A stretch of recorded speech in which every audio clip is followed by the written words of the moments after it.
We have to train ourselves. They said they've done studies, if you want to lose weight, and you're overweight, hang around somebody that's in shape. If you're not smart, hang around a smart person.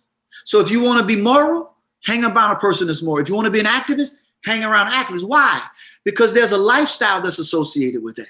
There's a language that's associated with that. And the more you're around these types of people, it rubs off. You get some of that. So whatever work you're trying to do, if I'm trying to be an NBA basketball player and you're trying to be a botanist, I'm not saying we can't coexist, we can't have dialogue. But if you're hanging with me, I'm spending so much time on the court, you're not going to be great as a botanist. You're going to miss out, right? If I spend so much time with you, I'm not saying we can't coexist, we can't have dialogue, we can't learn from each other. But if I'm trying to be great in basketball, I got to get with people that's training like me. If I want to be an activist, I got to associate with activists. If I want to know about something, I got to go to those who know.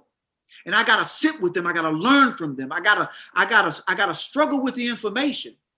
And so that's something I think when we're talking about doing whatever work we're trying to do, we have to associate ourselves with people that are in that line of work. And we gain strength from that. We gain courage from that. We gain confidence from that. Well, if you have ever seen me play pickup basketball, you know that it's painfully obvious that I am not hanging around with NBA players like Mahmoud Abdul-Rauf, the author of those very true and very inspirational words. But luckily, I am hanging around with teen change agents, thought leaders, activists, and advocates. Individuals who are committed to addressing the social issues that are plaguing our society today. And it's with that perspective that I welcome you tonight. My name is Matt DeSantis. I'm the co-founder of the Teen Think Tank Project. On behalf of our research assistant, Jeremy Semino, the entire Teen Think Tank Project team, and most importantly, our 2023 Change Agent Academy cohort, I welcome you tonight to the 2023 Summer Health Equity Framework Launch Party. We call it a party because in addition to revealing a policy framework aimed at addressing the inequities in America's healthcare system, we're here to celebrate the teen change agents that have spent nearly 500 hours and penned 17,000 words in an effort to address this issue through a policy framework. Over the next 60 to 80 minutes, you'll not only learn about health equity, but you'll learn about these amazing teen change agents who have spent their entire summer investigating, researching, reading, brainstorming, and discussing ways that they can fix a problem that they had no part in creating. So I invite you to sit back, relax, and take in the words of wisdom from these amazing, exceptional teen change agents. As our program goes on, I invite you to load any questions that you may have into the Q&A function within the webinar. Don't use the chat. Try to use the Q&A, and we'll try to get to as many questions during the Q&A portion of our presentation a little later on. So with that bookkeeping out of the way, that's the last time you're going to hear from me for a while. So without further ado, I'd like you to join me in welcoming the 2023 Summer Health Equity Research Cohort as they present their policy framework, Unveiling Health Equity in America. Take it away, team. Good afternoon, everybody. Welcome. Over the past 12 weeks, the Teen Think Tank Project has come in twice-a-week gatherings to collaboratively investigate and analyze challenges within our healthcare system. These efforts have led us to categorize these issues into three distinct domains: economic, social, and legal policy. Within this framework, our cohort has allocated the role of subject matter experts, focusing on these respective categories. Our individual efforts have led us dedicated to deepening our understanding of the issues within our chosen subjects. It has been through this that we have been able to not only comprehend these problems that are reoccurring, but also contribute to the collective knowledge to the rest of our group. Through revision sessions, we have created an environment of shared learning and assistance. As we stand before you today during the showcase presentation, our primary objective is to aspire to an understanding of the obstructions of our healthcare system and present a series of crafted articles that outline these issues in their entirety. Our aim for this presentation is not solely to educate, but to also engender a range of perspectives with regards to transformative change within our healthcare system. Now let's look at a short introduction from our cohort members and learn a little bit more about who they are and why they joined TTTP.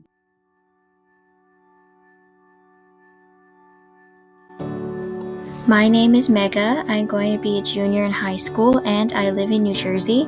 I joined Teen Think Tank Project because I wanted to learn about issues surrounding a field that I am interested in and what I can do to help.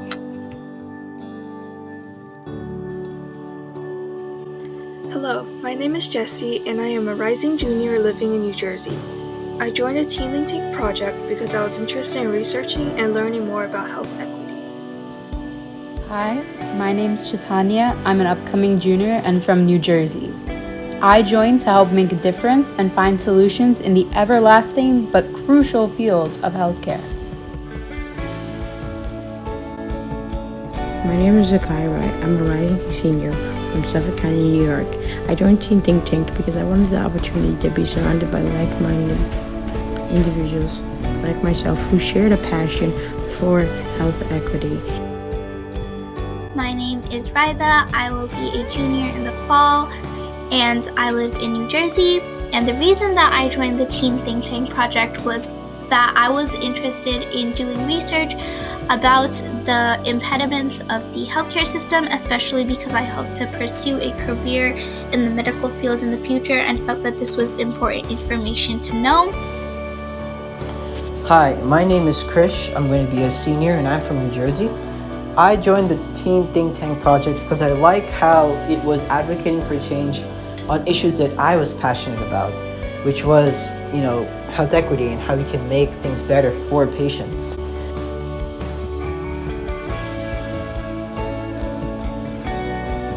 Health equity to me means that everyone should have equal and fair access to resources and healthcare to best take care of their health. To me, health equity means that everyone everywhere has access to affordable and equitable health care, despite any barriers.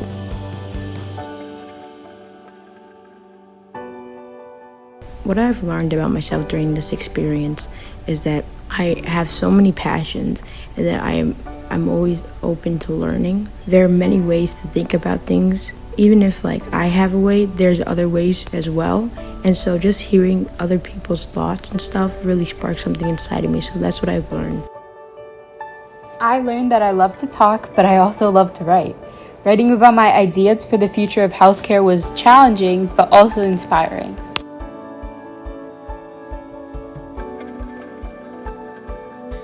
The biggest obstacle I had to overcome would be managing my time to get everything done by the due date and not waiting until the very last minute.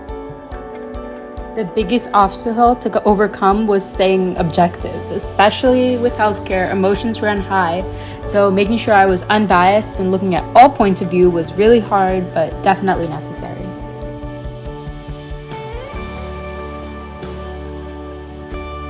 My favorite part of this program was listening to the guest speakers and their experiences. My favorite thing about this experience is that this program encouraged students to really, it guided students' thinking to help them figure out how exactly could we try to address this problem.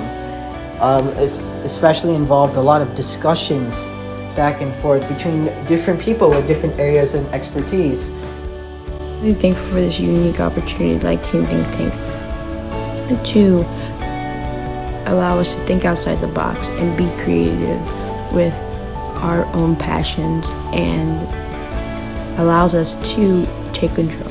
Just want to say a quick thank you to Mr. DeSantis and Mr. Camino for all their help with guiding us and helping us frame this policy draft, and I wish the best to them. Thank you. Now I'm going to show you a short video about the process that we went through during these past 4 months.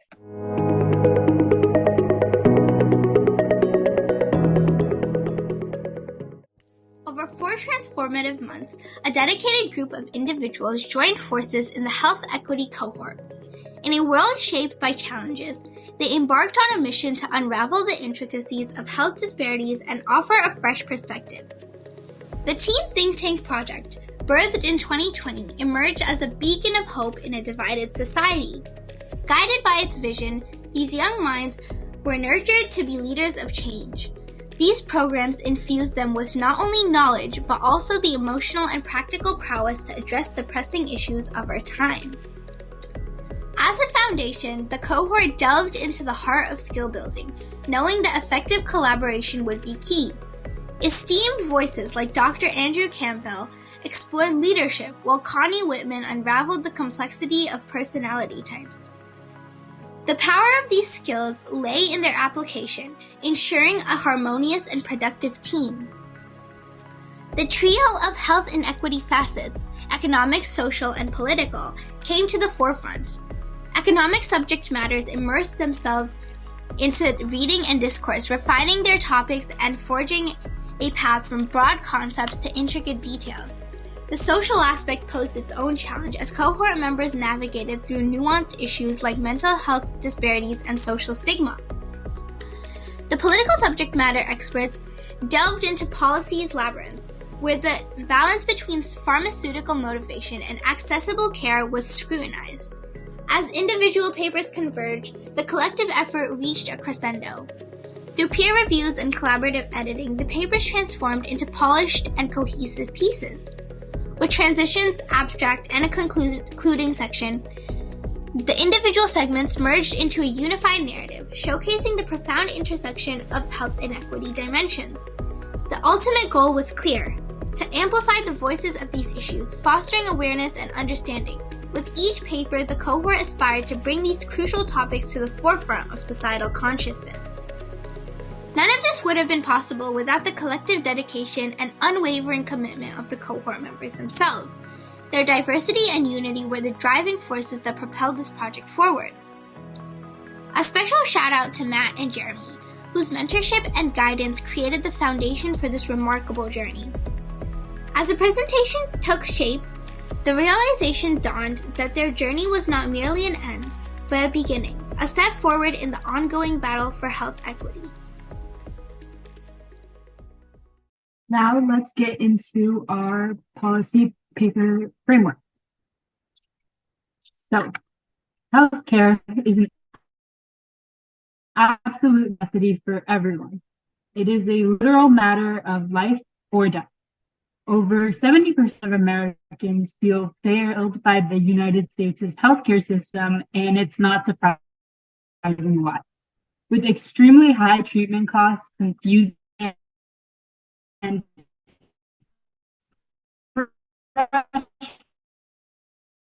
frustrating insurance rates, is the hospitals prioritizing profit over patients, treating healthcare like some luxury item you can simply click off the shelf.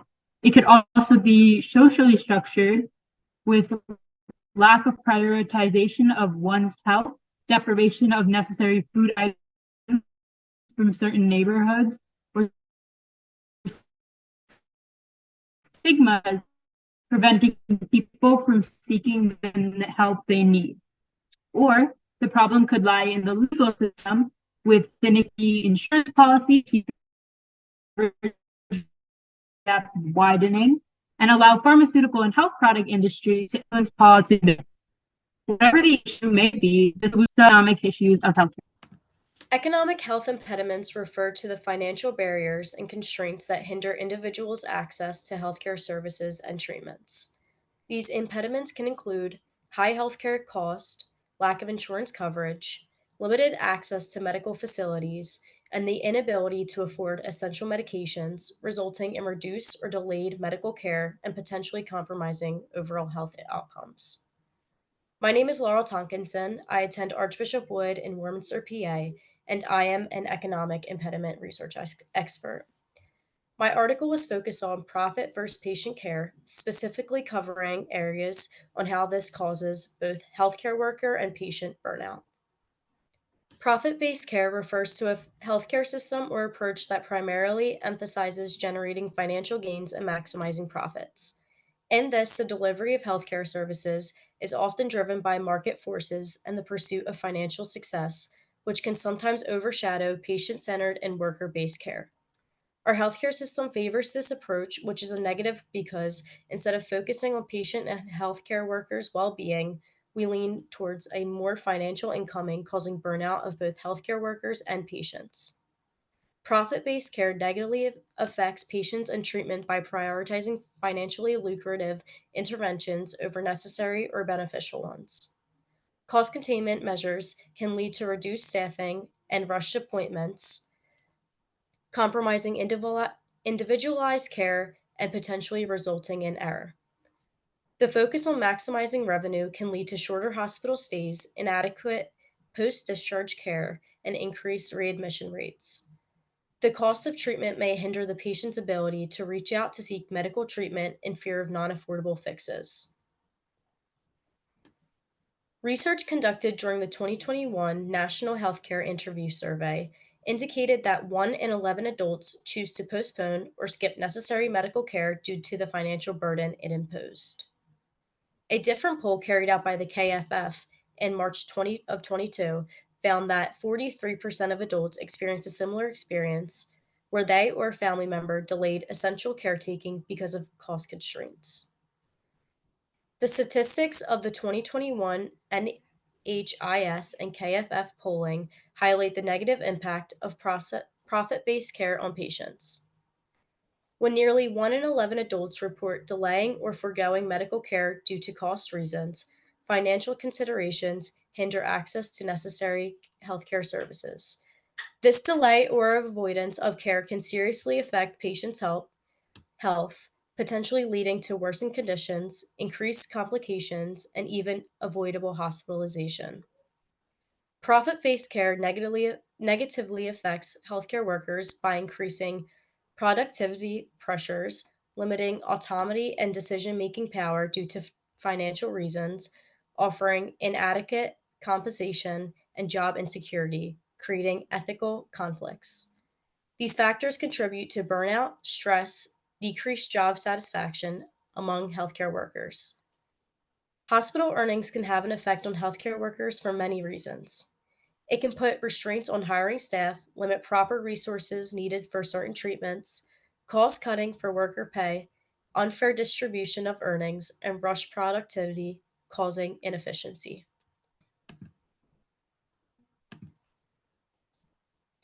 Patient-based care prioritizes the individual needs and values of patients. It involves communication and shared decision-making between healthcare workers and patients. This approach recognizes the variety of backgrounds and experiences of patients and aims to deliver respectful and compassionate care. The goal is to improve patient satisfaction and health outcomes by considering the physical and emotional aspects of a patient's well-being. Patient-based care puts patients at the center of healthcare experience, promoting their active participation and involvement in care decisions. Valuing patient-based care over profit-based care positively impacts patients and healthcare workers by focusing on individual needs and preferences, leading to better treatments, adherence, and satisfaction. Patient-based care reduces healthcare distress and promotes appropriate access to quality care. Healthcare workers may experience increased job satisfaction as they build meaningful connections with patients and witness the positive impact of their work. Patient-based care fosters a non-toxic work environment and reduces burnout among healthcare teams. This shift creates a healthcare system that prioritizes patient and worker well-being, improves the healthcare experience, and enhances professional fulfillment. Some simple initiatives we can take to action for creating the patient-centered system is to reevaluate our medical care workers' training by focusing on patient-based care principles. We can teach our healthcare worker trainees that the true value of patient-based care is to help implement them into their everyday practices. Another initiative we can take is to empower healthcare teams to develop a more holistic approach to a patient's emotional, physical, and social needs. By listening to our patients, we may find that personal connection as an easier path during treatment sessions. Lastly, we can create stronger feedback mechanisms for our patients, meaning we can create a program in which patients can give direct feedback on their experiences. This will help create a guide for healthcare workers to know what they are doing right and what they could improve on to make the next patient's visit better. For these fundamental initiatives, we can cultivate a healthcare system that revolves around patient care. This transformative approach will not only showcase commitment to patients' needs, but also set the stage where both patient and healthcare workers can thrive.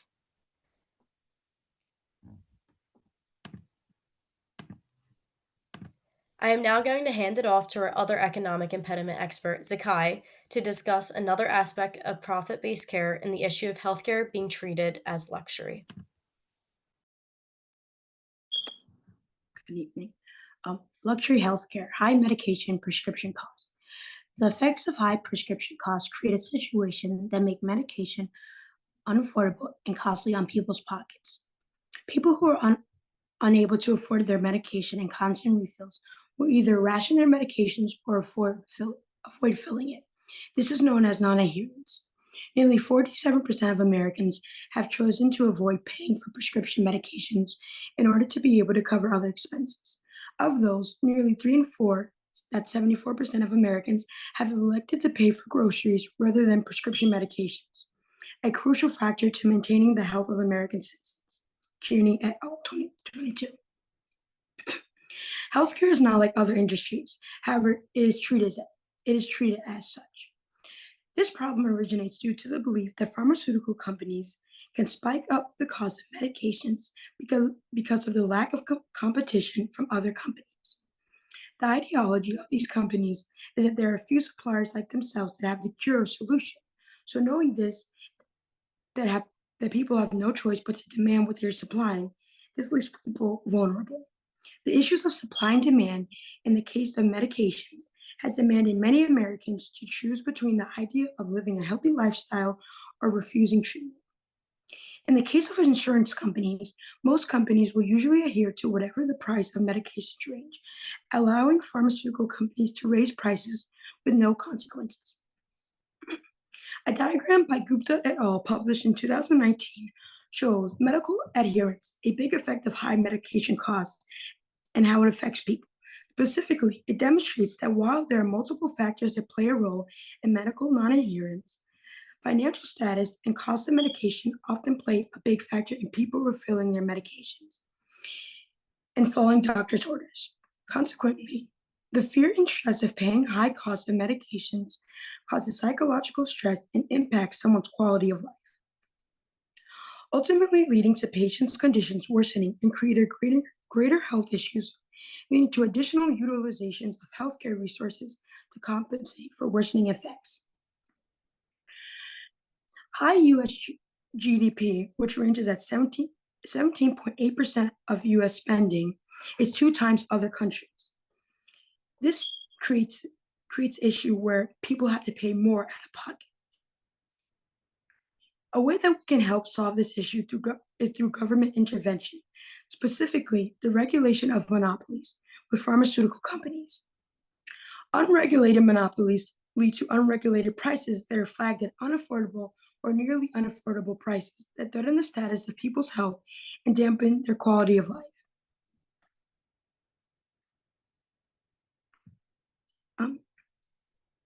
Leading people to skip medications or ration it.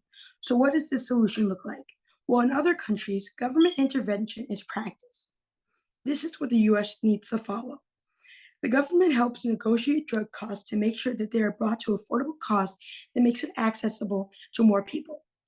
This is what we hope to see with government intervention and more awareness brought to this issue. Thank you so much for listening. And I will now pass it to my fellow research associate, Chris.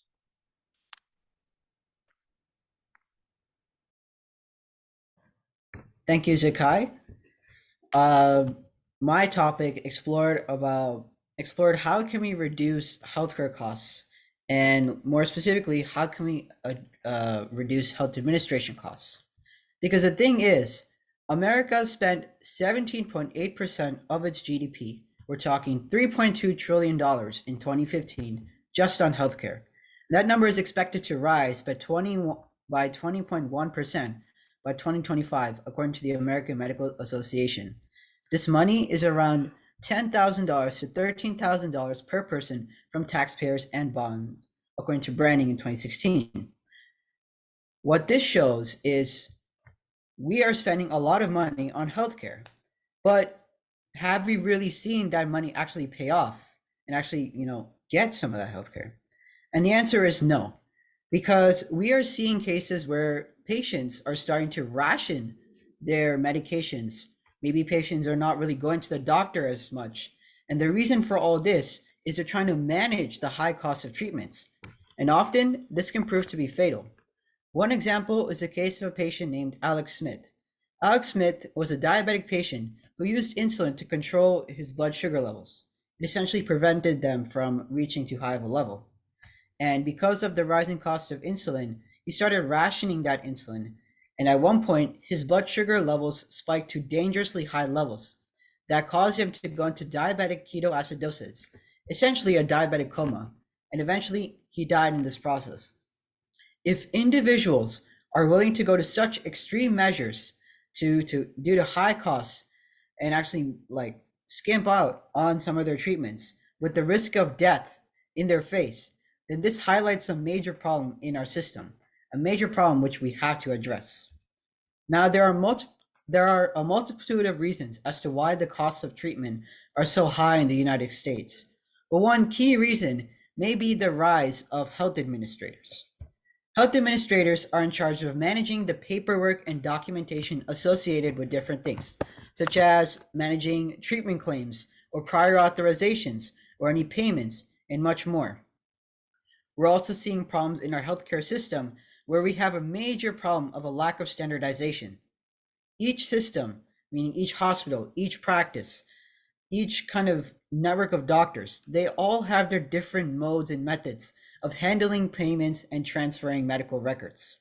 It is essentially why patients during an emergency preferably want to go to the hospital that they are familiar with, because that's where their records and their doctors are there. The cost of transferring such documentation across different systems ultimately takes up a lot of time and energy that drives up health administration costs. We also see insurance as part of the problem as well. Physicians have to fill out prior authorizations, where they seek approval from insurance companies that the cost of certain treatments will be covered. But many of these claims are denied, and eventually they are approved, yet the approval process wastes a ton of time and energy, especially since such tasks are handled by fax and phone. And the cost of having such health administrators managing these tasks drives up these costs further. Now, luckily, there are a few proposed solutions.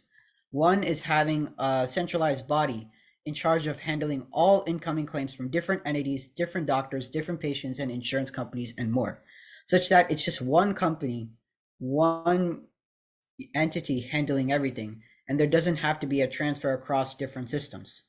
Another solution is digitizing and reducing prior authorizations. There are different mechanisms for this. One example, according to David Cutler, is keeping a gold card system where physicians who do not over-prescribe certain treatments do not have to seek as much prior authorizations as others. And some are even saying to digitize the process of handling prior authorizations instead of going through fax and phone. Finally, another proposal is to set a standardization where there's a uniform directory of physician credentialing, because that's another problem. Physicians have to state their credentials to different insurance companies, and once again, that drives up these costs. Overall, these are major steps to help mitigate health administration costs, and these are a step in the right direction. But ultimately, it's a matter of time as to how these policies are actually going to play out when they're implemented.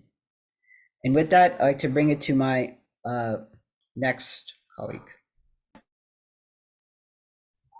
So now we will go into social impediments. Social impediments are societal standards and stigmas that affect the healthcare system. My name is Raida Nasser, and I will be discussing the lack of healthcare prioritization in American society. So in America, it is very important to prioritize our healthcare. However, many individuals in America are actually not considered to be living a healthy lifestyle. There are many problems in our society that prevent us from prioritizing our healthcare. One of the things that should be most important to us. First of all, many patients delay their healthcare, an issue that is both economical and societal. For example, the individuals that delay their healthcare are in fact the most likely to have underlying conditions. Many individuals who delay their healthcare are those who have limited financial resources or lack of insurance coverage, and they might find themselves viewing scheduled doctor visits as a burden. But in fact, avoiding these preliminary healthcare visits can be extremely detrimental to their health. This is why it's extremely important for patients to know when they should visit the doctor. In fact, health literacy is extremely important because not only could patients go to the doctor's office less, but they can also save, America in general can actually save over $25 billion annually. Educated patients are able to report any symptoms that they may have and receive necessary care earlier, rather than have their condition become critical and go to the doctor and spend more money treating a critical condition. Aside from this problem of delayed healthcare, there's also a problem with our work-life balance. America, despite being a first world country, has one of the most poor work-life balances, and work-life balance impacts our health more than we realize. Only 35% of Americans report that their workplace encourages taking breaks. In fact, this can actually impact our health more than we realize. The immune system needs sleep in order to develop properly and protect the body from diseases, according to the Mayo Clinic. However, if the body is unable to receive rest, this allows foreign organisms to enter the body, causing the human body to be more prone to illness. In addition to this problem, there's the problem of workers not being able to take sick leave because they feel that their missing work is going to be too much for them.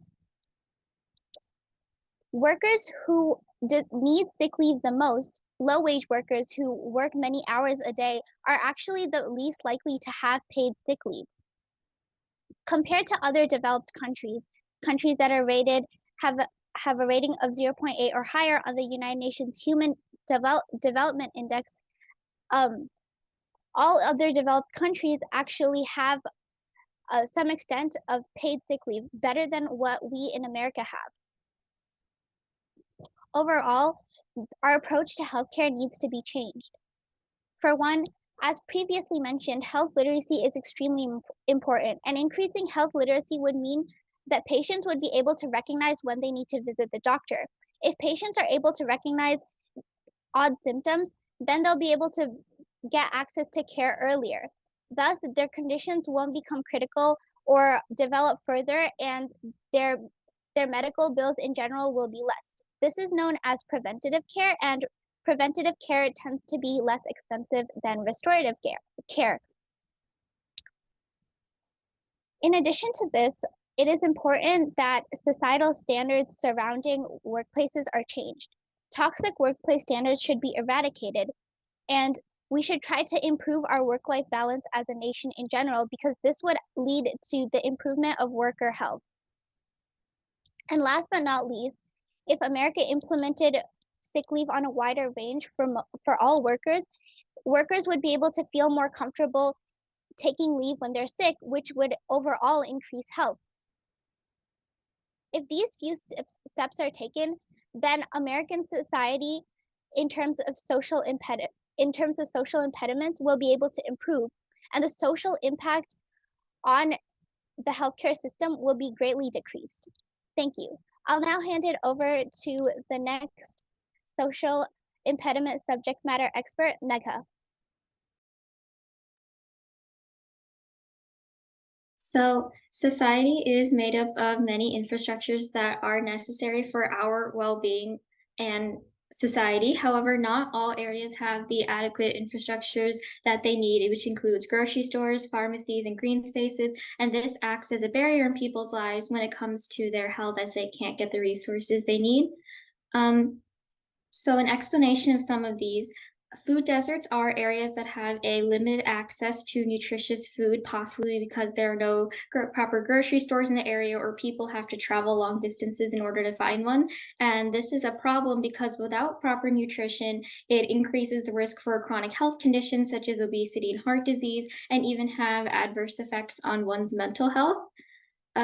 So similar to food deserts, pharmacy deserts are areas with a limited access to pharmacies. The high cost of medicines or a lack of transportation to reach pharmacies prevent people from getting the medicines or other essential items they need. If a person stops taking their medication for a potentially treatable condition, it could lead to a more severe condition that requires hospitalization, and this could have been prevented. Green spaces are areas that have vegetation, trees, plants, etc. An example would be parks, and these areas draw people outside and have health benefits such as taking a walk for exercise, and a lack of green spaces is associated with a higher risk of getting chronic diseases and depression. So there are so many factors that impact our health, but in addition to this, a lack of these infrastructures tend to be found more in low-income and minority neighborhoods, and this means that people living in these neighborhoods are more subject to negative health outcomes, which makes it harder for them to make healthy lifestyle choices. A reasoning behind a lack of all these infrastructures all comes down to money. Grocery stores and pharmacies, they avoid opening or closing down in low-income or minority neighborhoods because of less income, so they prefer to move to more profitable locations. As for green spaces, people may look over spending money to construct or maintain these areas. Therefore, it's essential that local policymakers look for better options to support these infrastructures in low-income areas so that they can thrive. So solving these foundational issues in our society not only improves the overall health of people, but also paves way for potential solutions further up the line. So now that we have looked at how a lack of certain infrastructures in our society has impacted the lives of people, next we're going to focus on another aspect of social impediments related to mental health with Lillian. Thank you so much, Megha. Mental illness stigmas in the United States hinder access to essential care, impacting different age groups and contributing to health disparities. Dispelling misconceptions and fostering a supportive environment for all ages can help mitigate these issues and ensure accessible care for all. Addressing mental illness stigma is crucial to ensuring accessible care for all. Transitioning from the previous section, the significant impact of mental illness stigmas on healthcare access highlights a crucial aspect of addressing this issue. Mental illness stigmas negatively impact healthcare access, untreated conditions, and well-being. They hinder treatment seeking, delay recovery, and diminish hope. Self-stigma exacerbates these issues, while stigma reduces donations and funding for mental health research. Addressing this issue requires collective efforts to promote inclusivity and well-being for those in need of mental care. Furthermore, mental illness stigma hinders mental service growth, leading to inadequate care for mental disorders. The World Health Organization emphasizes the need for governments to address this issue, but many countries, including the United States, lack adequate policies, budgets, medications, and professionals. Urgent action is needed to combat stigma and provide comprehensive medical services. Continuing on, addressing mental illness stigma is crucial for reducing workplace challenges for individuals with ADHD. Strategies like mentorship, accommodations, flexibility, education, and anti-stigma campaigns can boost productivity and job satisfaction, while addressing ongoing stigma can help manage symptoms and foster teamwork. Shifting focus, stigma impacts mental health support for different age groups, like ADHD patients facing barriers at work. Inadequate treatments and accommodations for older adults with mental disorders stem from societal failure to address mental health comprehensively.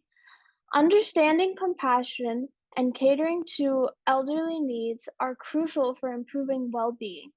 Research shows stigma's roles in older individuals avoiding mental health services, but lack of intervention is concerning. Targeted solutions can reduce stigma's impact and foster support for all ages.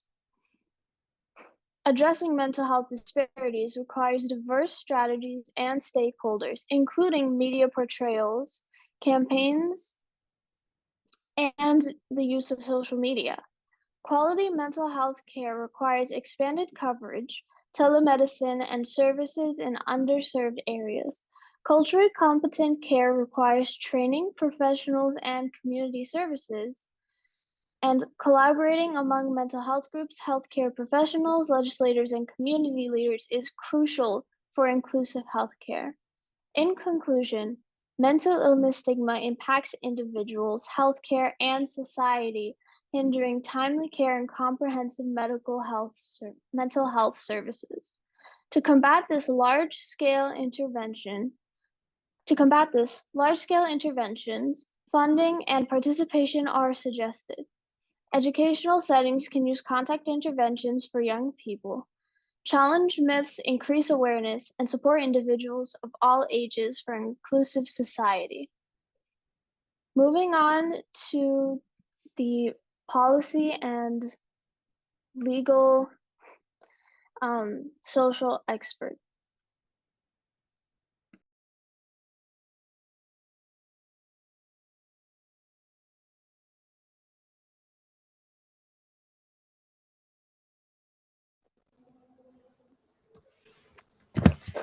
In addition to economic and social issues, there are also political and legal issues surrounding health equity. One issue exists in the America's health insurance system. Health insurance can come in many forms and is a plan or policy to help decrease the cost of medical events that might occur. There are many reasons to have health insurance, as it is critical to living a productive, secure, and healthy life. On July 30th, 1965, the Medicare and Medicaid Act was signed to law. Medicare is a health insurance program for Americans who are 65 or older and younger people with disabilities or diseases. On the other hand, Medicaid helps provide health coverage to eligible Americans with limited incomes. With the enactment of Medicaid and Medicare, many gaps in health insurance, such as health care for elderly and low-income families, were addressed. The Affordable Care Act was signed to law in 2010 in hopes of providing affordable health insurance coverage for all Americans.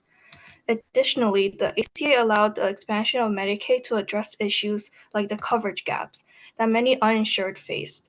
Those with coverage gaps do not qualify for Medicaid, but do not earn enough to have insurance, which results in them being in a difficult situation. This issue was present when Medicaid was enacted, but the ACA aimed to fix this issue.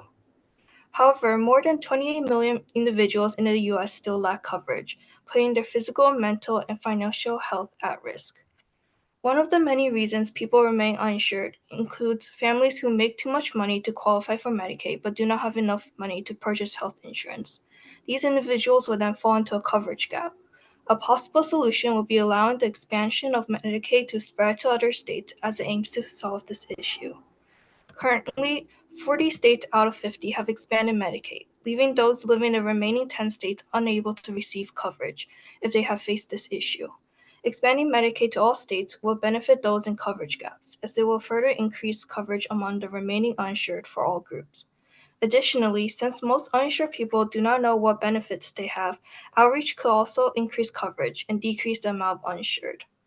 While these solutions to this issue cannot be easily or quickly done, federal and state policymakers have several options to help millions of people keep or gain coverage, increasing opportunities for everyone to live the healthiest life possible. With the United States spending $4.3 trillion on healthcare, it's understandable to wonder where the money is going. There's a close relationship between the pharmaceutical industry, the government, and agencies responsible for health, but not enough working regulation to ensure proper spending in the healthcare market. So why is the healthcare market so important? It's different than your ideal market based with products and selling. First of all, healthcare is unknown, so you don't know when you're going to need it, but it costs a lot. And it's also that's health being sold. So health is absolutely necessary for life and death. So other markets might have wants, but the healthcare market has a need. This means you have different rules and you should apply different regulations because that are different from ones that you would apply to the ideal market. So influence on government. Lobbying is a legal way to influence policymaking, and pharma and health product industry have the highest percentage of lobbying from 1999 to 2018. And this is an obvious connection in how they influence policy decisions. Campaign influence is another way that pharma companies and health product industry influence government. At the federal level, $400 million were donated to federal election campaigns, political action committees, and similarly political affiliated organizations from 1999 to 2018. In 2016, when drug pricing and drug pricing laws were on everyone's mind, $16 million were donated to the House of Representatives. At the state level, over $16 million were donated to lawmakers, and the timing of these donations lined up with significant decisions. So, for example, in Ohio, of the $74 million donated, $61 million, which is 82.4%, was spent in 2017, the year of a ballot measure aimed at lowering prescription drug costs, and that was then voted down. This creates an issue of who to listen to. Should policymakers listen to where they're getting their funding from, where they're getting money from, or the people that they're supposed to be representing and making public health better for? So this influence on government also leads to agencies being influenced. There have been quicker approval times in the last decades, and there's listening to less, even though it's enough, it's still less evidence and listening to less advisors. For example, out of 53 medical officers, 19 of them identified a total of 27 drugs in the past 3 years that they reviewed and thought should not have been approved, but then were approved. And additionally, when asked how they would compare the current standards of review and safety and efficiency to those in 1995, 17 described the standards as lower or much lower, 13 described them about the same, and only 6 described them as higher. And none of them described them as much higher. And this shows a very clear decrease in the standard of healthcare that's been occurring for the past couple of years and decades. So what's the solution? It's really difficult because you can't drag down the pharmaceutical companies. They're creating jobs, innovations, and they make the economy quite a bit of money. So it would be really ineffective and wrong to basically blame a company for trying to make its profits. What needs to be done is not to limit pharma, but to help them make policy that would help them in the first place and make them not have to use measures such as lobbying and campaign influence. It's not efficient to create more policy without reviewing the policy that we already have and try to see where we're going wrong in the first place. And there are policy experts for this. There are organizations like the Center for Health Policy at Brookings, Kaiser Family Foundation, and the Economic Policy Institute. They have also influenced healthcare public policy in the recent years and are great examples of experts that can help make public policy more successful. What we need to do is stop making more redundant policy and start making more strategic and tactical policy. So, in conclusion, we've delved into the economic, social, and legal sides of healthcare. We've outlined the issues, factors, and key players. And we've shown possible solutions that could change healthcare as we know it. In our 77-page health policy paper, we've gone into more depth and more detail about health equity, the problems, and possible solutions. Now it's time to implement and use these solutions to make a difference. we're going to have Matt and Jeremy talk a little bit more about our policy paper.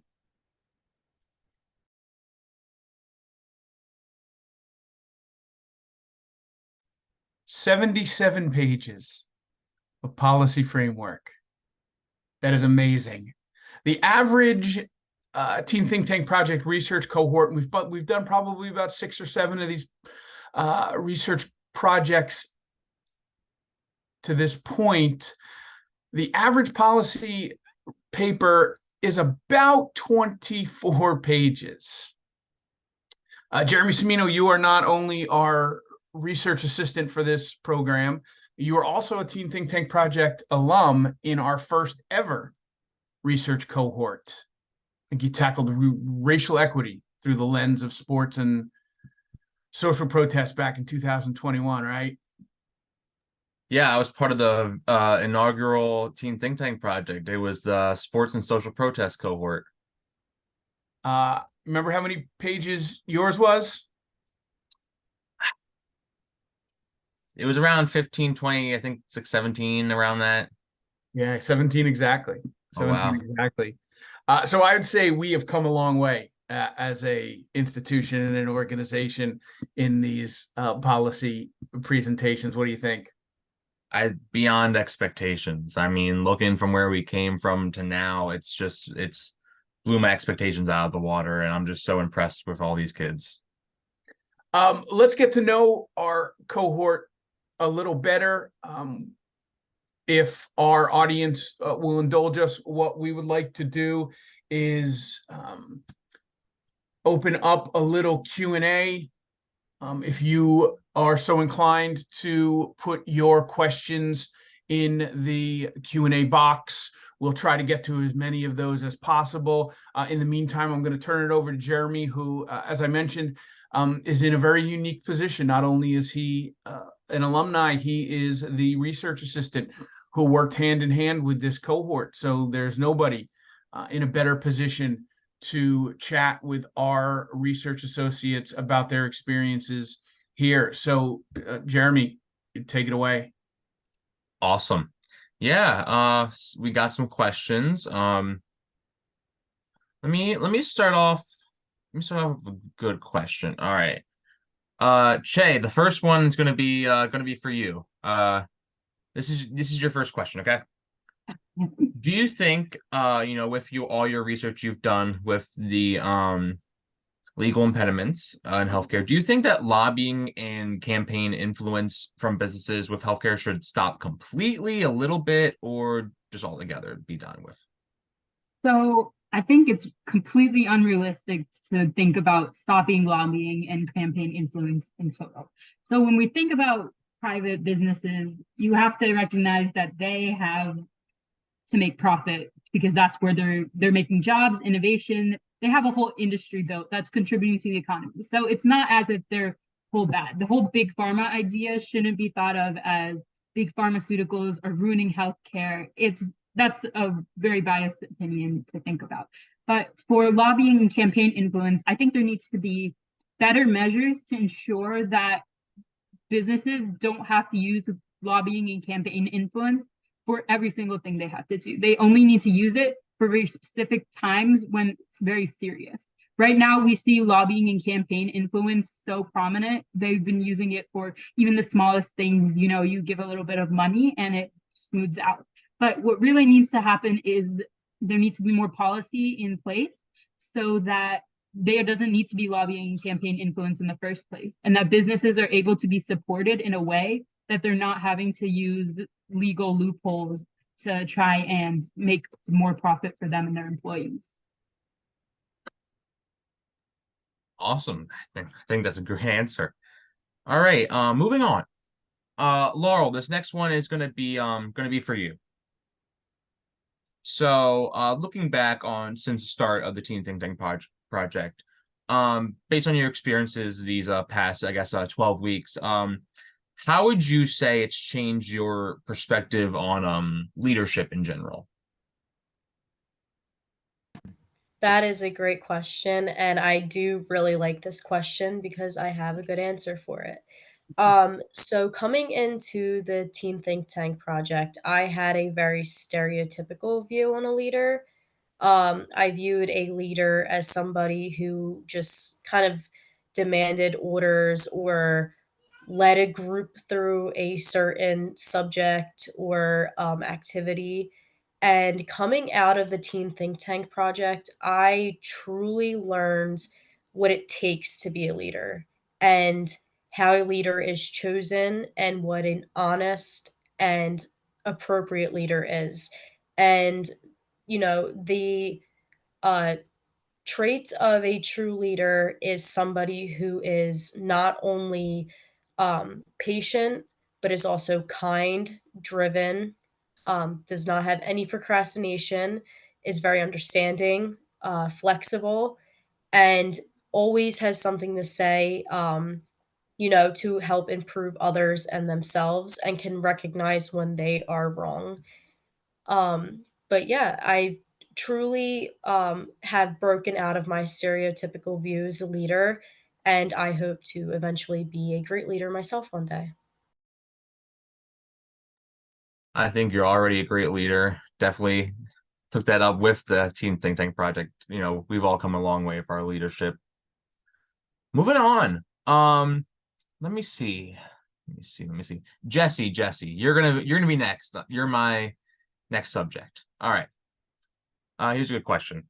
How would you say that this experience with the Teen Think Tank has been different / deferred to traditional school-based projects? Like for school settings, it's more of a formal settings. It's like teacher, student, you raise your hand, answer questions. But in Teen Think Tank, we're all students kind of all collaborating together, and it's more of an informal relationship. Yeah, I completely agree. I mean, I was in school when I was in the Teen Think Tank project, and it was definitely different. I was in charge of my own work. I was looked at as an equal. I wasn't looked at as a student in the Teen Think Tank project. I was looked at as a fellow research associate, and I think that really just touches on the trust we have here. All right, next, Rada, I have a question for you. Overall, I know you talked about poverty with the healthcare system. So do you think there is hope in the end that we can successfully reduce poverty in the world? And if so, how? Honestly, I think that poverty is just like a very complex issue, but I do think that if we take different initiatives that we can reduce poverty. I don't think that you can actually really completely eradicate poverty. I think that's like a very far-fetched goal, but I do think that if we work together, we can provide resources and we can change systems in place. For example, the healthcare industry, let's say someone's that affects someone's wealth, we can change different systems like that, and we can have an impact on reducing poverty. Yeah, I mean, it's definitely an issue we can't answer with one question, but I think we did a great job of researching it and, tackling it in the realm of the healthcare system.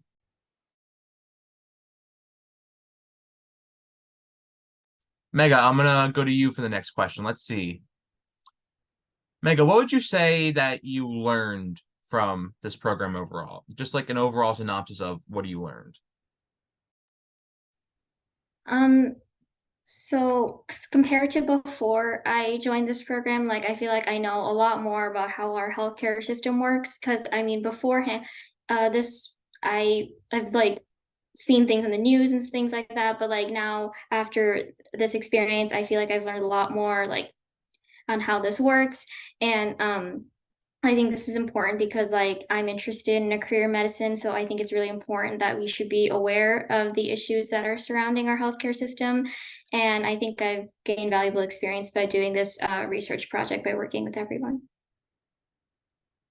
And Mega, following up on that, we have a question from the Q&A I wanted to ask you. With your discussion on green spaces, there's just a quick question about where we would pull funds from expanding green spaces, and especially low income communities. I know you touched on this in your paper, and I know I'm just throwing this at you right now, but do you have any answers for that? Looking for trying to come up with funds in low income communities for more green spaces? Like, where would you get like the funds? Yeah, they're like pay for these green spaces. So I'm not exactly sure, but I think that, like, through like fundraisers or things like that, or people trying to pitch in their community, that is one way that, we could raise money. Okay. Yeah, I think one of the biggest parts of dealing with these questions is admitting that we don't know all the answers. All it takes is just trying and trying things over again until something works. I think that's a very insightful answer. Awesome. Up next, Lily, I have a question for you. What would you say was your favorite experience as a member of this research cohort? I'd say my favorite experience was just being able to meet so many new people and talk to not just my cohort members, but also the thought leaders, who everyone was just so passionate about what we're working on and is just so interested in our work here. And it makes me very, very proud to say that I have worked with and interacted with these people. Yeah, I mean, you should be proud. Look at everything you guys have done with like a 77-page research paper, policy paper. It's amazing. It's blown my expectations out of the water, and I'm just very impressed with all of you guys. And Zakai, you're going to be the next subject for these questions. My question for you is, I know that you're interested in pursuing a career in like environmental sciences, engineering, or the law area. Did your research that you did affect your perception on the type of career you want to pursue in the future? Yes, so I really like this question because I think it definitely did, especially just when someone like Dr. Clarkson came here and spoke to us, like learning about social medicine teams and stuff like that really inspired me, and I always thought about like going in a path, something with like medicine and like, health, but I never really thought about, and even law, but I never really thought about like health policy specifically, but, just being in work like this really inspired me and thought, it might be a little bit of work, but I think it would be something that I'm really passionate about. So I would say definitely yes. Again, looking at all these questions, how did the students kind of go about their research? So again, most of these cohort members here are high school students going into their senior or junior year. So most of the research they had conducted was strictly with high school kind of research. So this was kind of their first opportunity with more scholarly academic research. But again, they have blown my expectations out of the water. Again, with some pushing and some accompaniment, they strictly did it all on their own. Of course, I would be there to answer questions about really where to go for research, but they did their research, they did their citations, and they connected all that together to do a very in-depth research paper and come out with a policy idea. And I think it's great just seeing how quickly these guys learned and how quickly they were able to tie these ideas together and come up with this policy research. And touching on this, the one question I saw is about universal healthcare system.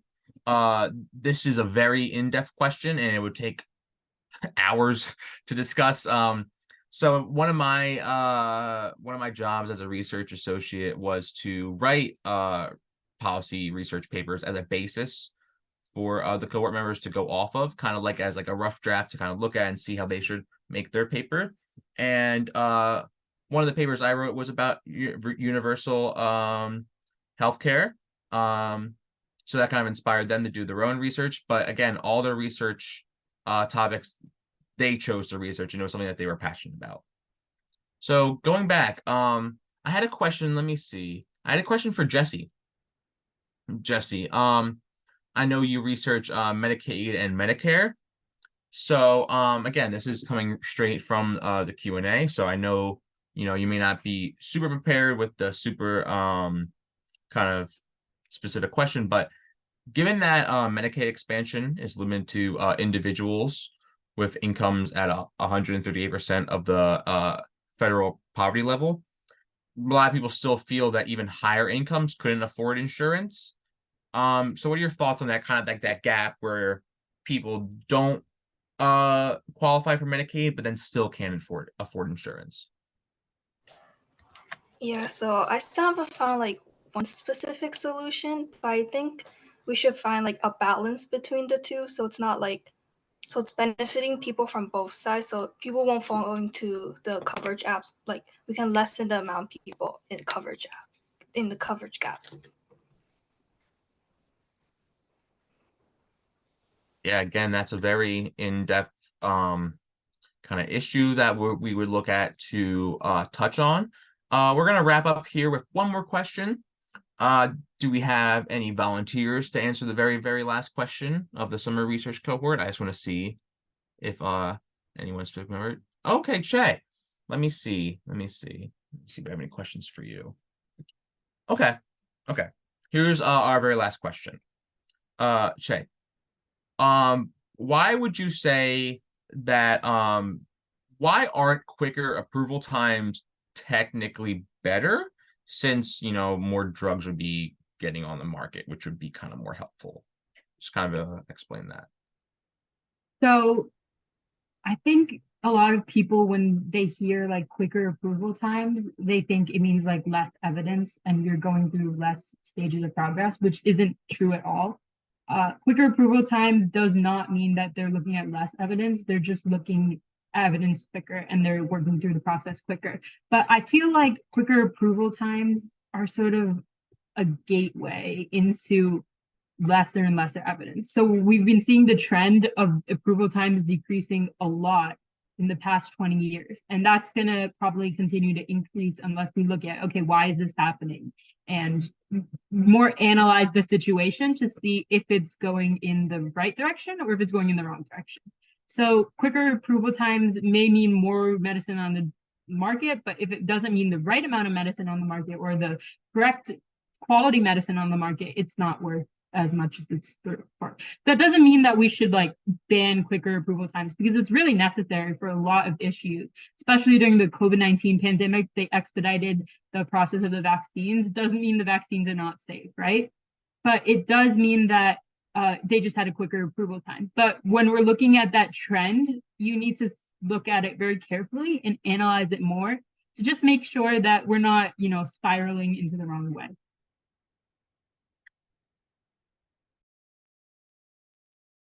I think it's an amazing answer. Again, kind of wrapping up here with the questions. Matt and I were simply here to guide these students and kind of lay the path. They put it all together and did all this research themselves. And I think it's just something that we should all be very proud of them for and be very impressed with. I know a lot of college students that could not do this level of research. So without further ado, I'm going to hand it back to Zakai and Mega for some thank yous.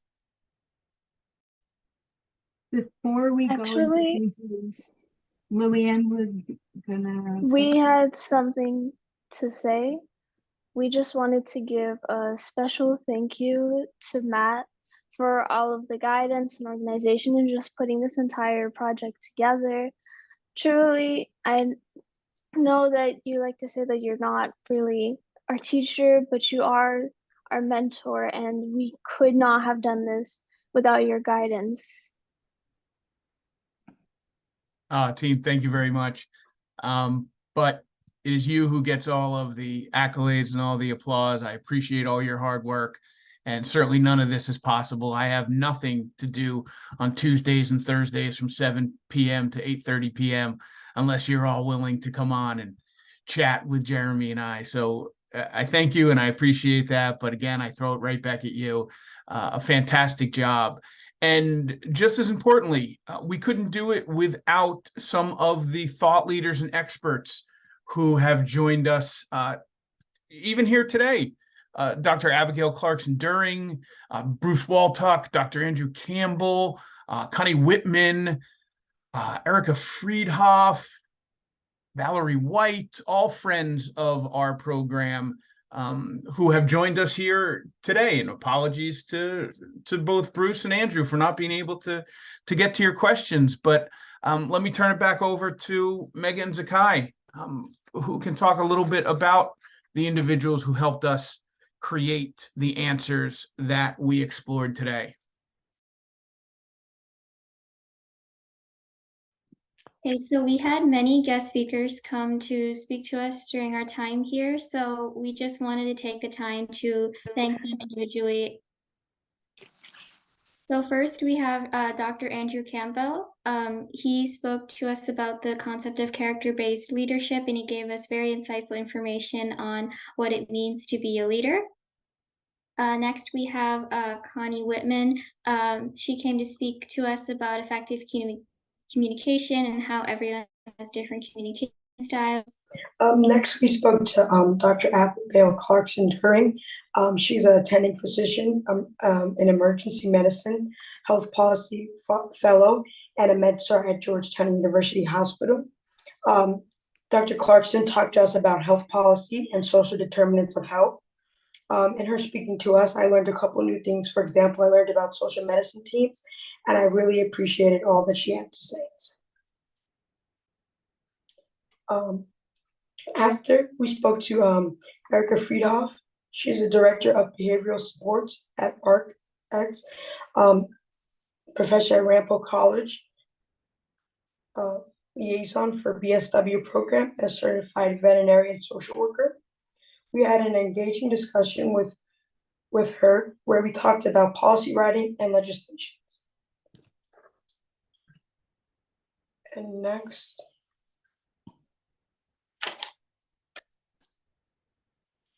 one second.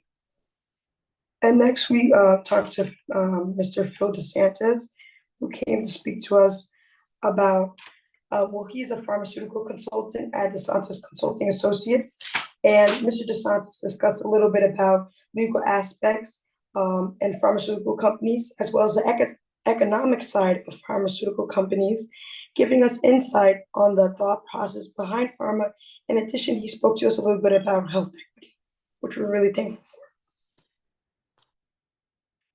for. And we just wanted to thank everyone. We just want to thank all our speakers for taking the time out of their day to come and speak to our health equity summer cohort. The information that they shared with us is so valuable, and it taught us all something that has both helped us grow and gain more knowledge in more ways than one. Some even helping us serve as a strong foundation for our research. So again, thank you so much for helping us grow as chain agents. We really appreciate it. Fantastic. Thanks, team. Great job. Appreciate everybody for sticking with us. We are just about to wrap up. A few more pieces of business that we need to handle. We are a program that is built on accountability and self-discovery. We allow our change agents to chart their own path with some gentle guidance and helpful hands along the way. But who doesn't like a good old-fashioned external reward? So we have implemented a number of traditional metrics that allow our teen change agents to be recognized through certain accolades and accomplishments. So I would just like to take a few seconds to recognize some of those individuals and allow them to take center stage and be recognized for their outstanding work. The first accolade that we bestow upon our teen change agents is our honors program. It's a new program that we implemented to show which participants in our program are truly outstanding in terms of the quantity and quality of their work. These students are the individuals who have delivered at least 96% of all available assignments, meetings, and journal entries. Now, to put that in perspective, in a previous cohort, we had an individual who missed 2 meetings and handed in 2 assignments late. And that individual did not receive an honors designation through our program. So while it is rather straightforward, it is very difficult to achieve. And in this cohort, we had 3 individuals who reached the 96% completion plateau. So congratulations to Jesse, Che, and Mega for outstanding work consistently throughout the program. And one programming note here, Mega was the first Teen Think Tank Project Research Associate to hand in or complete 100% of all available points. That means every minute of every meeting, every assignment, every journal, Mega was on top of it. So congratulations to Mega, Jay, and Jesse for their outstanding work. In addition, we recognize a Research Associate of the Month. We award this to the research associate who separates him or herself from others during the formative stages of our work together. In June, we were able to recognize Laurel. In July, the aforementioned Mega, both for their outstanding work and their roles as leaders as our cohort began and continued their journey to the policy framework that you were part of today. And then finally, the Most Outstanding Research Associate Award is a $500 scholarship that we give to the research associate who exhibits the values of the Teen Think Tank Project. This award is incredibly difficult to hand out. It is so difficult that I hand it off to an independent staff member because I cannot possibly undertake this task with the required objectivity that is needed. And for the second year, Bernadette Sheehan helped determine who the finalist was, who the winner of this award was. And for the second year in a row, Bernadette said to me, this is impossible. I'm not going to do this again.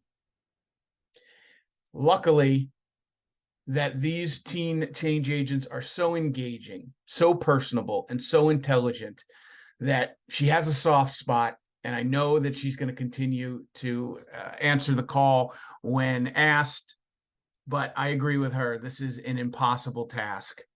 Laurel, Jesse, and Che, you did an outstanding job. You each, along with every member of our cohort, exhibit the values of the Teen Think Tank Project. But alas, we can only award one scholarship.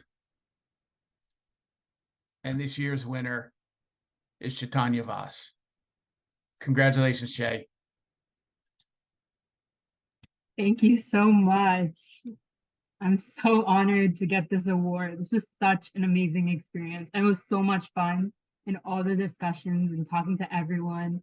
Jeremy and Matt were so amazing for mentorship, not only for my research, but for everything that high school involves too. This was such a great experience, and I can't wait to come back next year. Hey, you are welcome back anytime, as well as any of your cohort members. Again, thank everybody for their patience. We are going to wrap everything up momentarily. One last bit of bookkeeping. We'd like to thank everyone who attended tonight's presentation. We appreciate it. If you want to support these change agents, if you want to support the teens who are stepping into leadership roles in our society, Follow us on social media, visit our website, promote our program. Most importantly, find a teen in your life who exhibits these values and introduce them to our program, have them get in touch with us, and begin a conversation on how they can become a teen change agent. As Lillian said, I do not hold myself out as a teacher. I do not profess to know any great secret to success in this life. I try to avoid giving any words of wisdom or advice other than wear sunscreen and work hard. So I am not in the position to give our final words of wisdom and our final thoughts, but Jeremy Semino, an individual who is not far removed from your position as a high school student looking to make an impact on this world, better him or herself in their personal and professional pursuits. So therefore, I'm going to hand it over to Jeremy with final words and thoughts for this policy framework presentation. Thank you, Matt. And I hope I'm not making it too much about myself, but I just wanted to kind of end this with also just telling a little story along with some words of wisdom. So I hope this is okay with everyone. So hello, everyone. As many of you know, my name is Jeremy Semino, and I was the research associate for the summer's health equity cohort. So I joined the Teen Think Tank Project as a junior in its inaugural year in 2021 as a member of the social protest and sports research cohort, along with a lot of my fellow classmates from Archbishop Wood High School in Warminster, PA. 1.5 years later, in my senior year, before moving off to Penn, I was looking for work, and I had reached out to Matt to start producing content for the Teen Think Tank Project. So during this time, I mean, more cohorts were being produced, and the project began to grow. This summer, Matt returned the favor and reached out to me asking if I would be interested in working as a research associate for this upcoming health equity cohort, an idea which I had actually pitched to him in the first year of the Teen Think Tank. So it was cool to see my idea come to light. But to be completely honest, I was very, very hesitant to take this offer at first. I remember reaching back to Matt and asking him for a couple days to think it over, but with consideration, I decided to take the position. And looking back on this, I know it sounds cliche, but it had become one of the best decisions I ever made. Because of this decision, I was able to meet these 8 amazing students, fellow cohort members, who continue to surprise me and impress me in numerous ways every single day, and also never fail to make me laugh. In my cohort, I simply sat back and listened and kind of helped in any way I could, but I didn't write any research papers or do any policy research. You know, I helped, but I wasn't really the one to take charge. But every single one of these students in this cohort had a passion and followed it and wrote their own paper. They always asked questions and wanted to continue learning, and were always dedicated to making change. In the end, these students have accomplished something that not many regular high school students do in their lifetime, even regular people do in their lifetime. They've already accomplished so much, and I know that they're going to continue to do amazing things no matter where life takes them in whatever college or job they go into. I hope the Teen Think Tank Project will help them accomplish their life goals, just as it did help accomplish my life goals. And there's going to be amazing wherever they go. So, to the graduating members of this summer's health equity cohort, I leave you with these words. Continue to be curious. Ask questions and be kind to others. Because what you get is what you give. And always remember to make good choices. And don't be a stranger.